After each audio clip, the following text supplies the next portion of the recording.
ನಮಸ್ಕಾರ, ನ್ಯೂಸ್ 26ಗೆ ಸ್ವಾಗತ.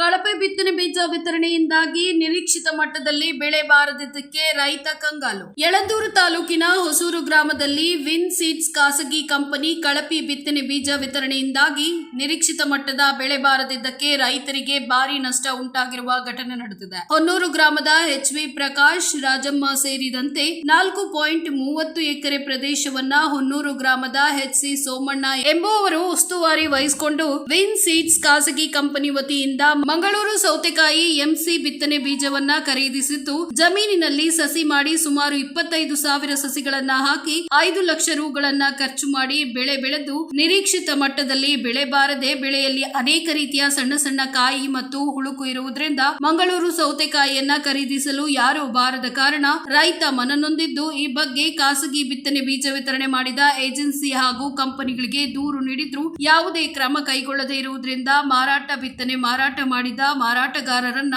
ಸ್ಥಳಕ್ಕೆ ಕರೆಸಿ ಸಂಪೂರ್ಣ ನಷ್ಟ ಭರಿಸಬೇಕೆಂದು ಒತ್ತಾಯಿಸಿದರು. ಈ ಸಂದರ್ಭದಲ್ಲಿ ಜಿಲ್ಲಾ ರೈತ ಸಂಘದ ಜಿಲ್ಲಾಧ್ಯಕ್ಷರಾದ HV ಪ್ರಕಾಶ್ ರವರು ತೋಟಗಾರಿಕೆ ಇಲಾಖೆ ಅಧಿಕಾರಿಗಳಿಗೆ ದೂರವಾಣಿ ಕರೆ ಮಾಡುವ ಮೂಲಕ ಮಾಹಿತಿಯನ್ನ ನೀಡಿ ಸ್ಥಳಕ್ಕೆ ತೋಟಗಾರಿಕೆ ಇಲಾಖೆಯ ಹಿರಿಯ ತೋಟಗಾರಿಕೆ ಸಹಾಯಕ ನಿರ್ದೇಶಕರಾದ ರಾಜು ಹಾಗೂ ತೋಟಗಾರಿಕೆ ಅಧಿಕಾರಿ ಶಿವರಂಜನಿ ರೈತರ ಜಮೀನಿಗೆ ಭೇಟಿ ನೀಡಿ ಬೆಳೆ ಪರಿಶೀಲನೆಯನ್ನ ನಡೆಸಿದರು. ವರದಿ S. ಪುಟ್ಟಸ್ವಾಮಿ, ಹೊನ್ನೂರು, ನ್ಯೂಸ್ 26 ಕನ್ನಡ, ಚಾಮರಾಜನಗರ.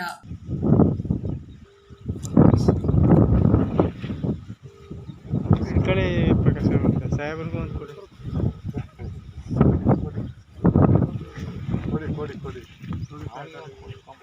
ಹಿಡ್ಕೊಂಬರಿ ಇನ್ನೊಂದು ಕಬಡಮ್ಮ ಈಡ್ಸ್ಕೊಟ್ಟಿದೆ ಗಾಡಿ ಹಾಕೊಂಬಿಡಿ ಹಿಡ್ಕದೆ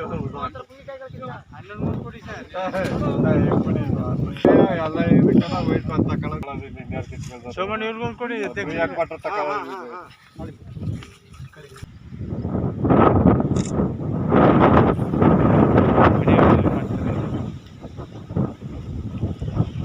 ಏನು ಹೇಳಿ, ಬಿತ್ತನೆ ಬೀಜ ಕಳಪೆ ಹೆಂಗೆ ನಿಮ್ಮ ಬೀಜ ಸರಿ ಇಲ್ಲ ಅಂತ ಇವರು ಕಂಪ್ಲೇಂಟ್ ಕೊಟ್ಟಿದ್ರು. ಯಾರು ಸರ್? ರೈತರು. ಹಾಂ, ಅದ್ರ ಬಗ್ಗೆ ಈಗ ನಾನು ನಮ್ಮ ತೋಟಗಾರಿಕೆ ಉಪನಿಷತ್ತಿಗೆ ಬೆಳಗ್ಗೆ ಮಾತಾಡಿದೆ. ಅವರು ಬಾಗಲಕೋಟೆ ತೋಟಗಾರಿಕಾ ವಿಶ್ವವಿದ್ಯಾನಿಲಯಕ್ಕೆ ಒಂದು ಲೆಟರ್ ಹಾಕಿ ಕೇಳಿದ್ರು. ಈಗ ಇವತ್ತು ಆಗ್ತಿದೆ. ನಿಮ್ಮ ಕಡೆಯಿಂದ ಸೈಂಟಿಸ್ಟ್ ಬರ್ತಾರೆ, ನಮ್ಮ ಕಡೆಯಿಂದ ಬರ್ತಾರೆ, ಇಲಾಖೆ ಕಡೆಯಿಂದ ಸೈಂಟಿಸ್ಟ್ ಬರ್ತಾರೆ. ಸೈಂಟಿಸ್ಟ್ ಬಂದು ಇಲ್ಲಿ ಏನಾಗಿದೆ ಅಂತ ಆಗ್ತೀವಿ ರಿಪೋರ್ಟ್ ಕೊಡ್ತಾರೆ. ಅದ್ರ ಬೇಸಿಸ್ ಮೇಲೆ ಇವರು ಆಕ್ಷನ್ ಕ್ರಮ ಕೈಗೊಳ್ತಾರೆ. ಯಾರು ಕಂಪ್ನಿ ಯಾವುದು ಸರ್?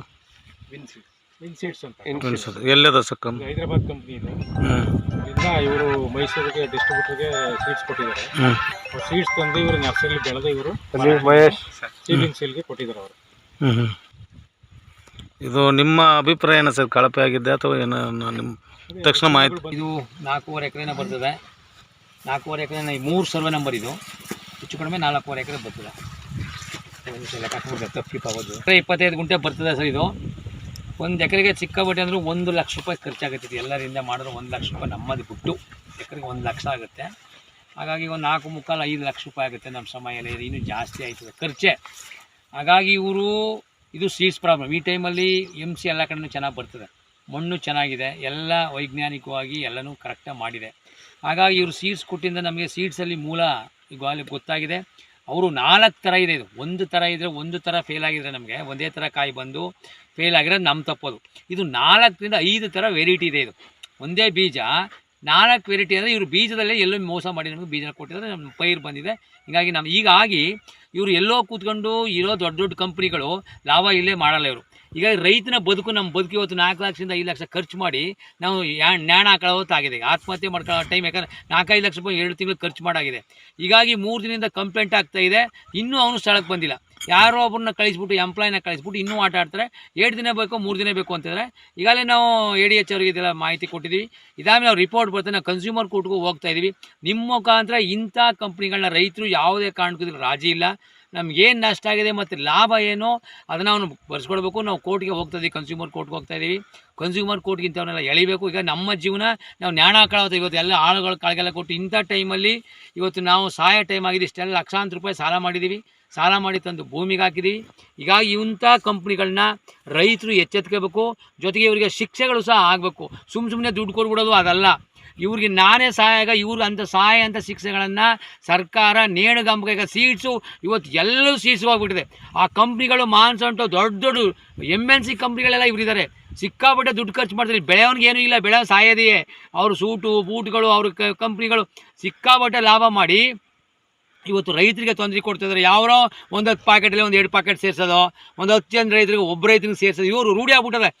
ಅವನ ಚಂದ ಬಂದಿಲ್ಲ, ನಿಂದೇನೋ ನಿನ್ನ ಭೂಮಿ ಮಿಸ್ಟೇಕು, ನಿನ್ನ ಗೊಬ್ಬರದ ಮಿಸ್ಟೇಕು, ಈ ಥರ ಹೇಳೋಕ್ಕೆ ಇವರು ಒಂದು ಪ್ಲ್ಯಾನು 10 ಜನಕ್ಕೆ ಒಬ್ಬನಿಗೆ ಈ ಥರ ಲೋಕಲ್ ಸೀಟ್ಗಳನ್ನ ಸೇರಿಸಿ ನಮ್ಮ ಜೀವನನ ಹಾಳು ಮಾಡ್ತಾಯಿದ್ದಾರೆ. ಹಾಗಾಗಿ ಯಾವುದೇ ಕಾರಣಕ್ಕೂ ಒಂದು ಕಾನೂನು ಹೋರಾಟ, ಒಂದು ಬೀದಿ ಹೋರಾಟ, ಎರಡೂ ಸಹ ನಾವು ಮಾಡ್ತೀವಿ. ನಾಳೆ ನಾಡಿದ್ದು ಅವ್ರು ಬರಲಿಲ್ಲ, ಒಂದು ಈಗ ಬಂದಿದ್ದಾರೆ, ಇವರು ಬಾಗಲಕೋಟೆ ವಿಜ್ಞಾನಿ ಕಳಿಸ್ತಾ ಇದ್ದಾರೆ, ಅವರು ಬಂದು ಪರಿಶೀಲನೆ ಮಾಡಲಿ. ಒಂದು ಕಾನೂನು ಜೊತೆಗೆ ಅವರ ಕಂಪ್ನಿಯವ್ರು ಬರೋವರೆಗೂ ಹೋರಾಟ ನಡೀತದೆ. ಅವ್ನ ಕಂಪ್ನಿಯವ್ರು ಬರಬೇಕು, ರೈತರಿಗೆ ತಲೆಬಾಗಲೇಬೇಕು. ಇನ್ನು ಮುಂದೆ ಈ ಥರ ಯಾರಿಗೂ ಕೊಡಬಾರ್ದು. ಮತ್ತು ಸರ್ಕಾರ ಮತ್ತು ಏನು JDA ಇರ್ಬೋದು, DD ಇರ್ಬೋದು, DDH ಇರ್ಬೋದು, ಇವರೆಲ್ಲ ಇಂಥವ್ರನ್ನ ಬ್ಲ್ಯಾಕ್ ಲಿಸ್ಟ್ಗೆ ಹಾಕ್ಬೇಕು. ಸರ್ಕಾರ ಇಂಥ ಏನಿದೆ ಇವ್ರನ್ನ ಬ್ಲ್ಯಾಕ್ ಲಿಸ್ಟ್ಗೆ ಹಾಕಬೇಕು ಅಂತ ನಾನು ಒತ್ತಾಯಿಸ್ತೀನಿ. 2 ಹೋರಾಟಗಳು ನಡೀತವೆ. ನಾವು ಯಾವುದೇ ಕಾರಣಕ್ಕೂ ಕರ್ನಾಟಕ ರಾಜ್ಯ ರೈತ ಸಂಘ ಜೊತೆ ಎಲ್ಲರನ್ನೂ ಸೇರಿಸ್ಕೊಂಡು ಇವತ್ತು ನಾವು ಈ ಥರ ಮೋಸ ಬೇರೆ ರೈತರಿಗೆ ಆಗಬಾರ್ದು. 1 ಎಕರೆ 2 ಎಕರೆ ಜೀವನ ಗತಿಗಳೇನು? ನಿಮ್ಮ ಕಂಪ್ನಿ ಹೆಸರು?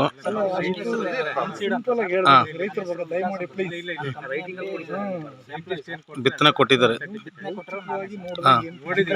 ಎಲ್ಲಾ ಕಡೆ ಕೊಟ್ಟಿದ್ದೀನಿ ಸರ್, ಸುಮಾರು ಕಡೆ ಕೊಟ್ಟಿದ್ದೀನಿ. ಈ ತರ ಎಲ್ಲೂ ಪ್ರಾಬ್ಲಮ್ ಆಗಿಲ್ಲ ಸರ್. ಇದೇ ಸತಿ ಫಸ್ಟ್ ಟೈಮ್ ಆಗಿರೋದು ಪ್ರಾಬ್ಲಮ್. ಅದಕ್ಕೆ ನಾನು ನೆಕ್ಸ್ಟ್ ಏನಿದೆ ನಮ್ಮ ಕಂಪ್ನಿಯವರಿಗೆಲ್ಲ ತಿಳಿಸಿದ್ದೀನಿ ಸರ್. ಇವತ್ತಿಲ್ಲದ್ರೆ ನಾಳೆ ಇದು ಮಾಡ್ತೀನಿ ಅಂತ ತಂದಿದ್ದಾರೆ ಸರ್ ಕಂಪ್ನಿ. ಪ್ರಾಬ್ಲಮ್ ಏನಾಗಿದೆ ಮಾತಾಡೋ ನೀನು ಸರ್? ಪ್ರಮುಖ ತರ ಕಾಯಿಗಳು ಬಂದಿದೆ ಸರ್, ಒಂದು ಡಿಫೆಕ್ಟ್ ಇದೆ, ಸಣ್ಣ ಸಣ್ಣ ಕಾಯಿಗಳು ಬಂದಿದ್ದಾವೆ ಸರ್. ಅದಕ್ಕೆ ಇದು ಆಗ್ತದೆ. ಇದರಿಂದ ರೈತರಿಗೆ ನಷ್ಟ ಆಗಿಲ್ವಾ ಸರ್? ಇದು ಕಂಪ್ನಿಯವ್ರು ಹೇಳ್ಬೇಕು ಸರ್.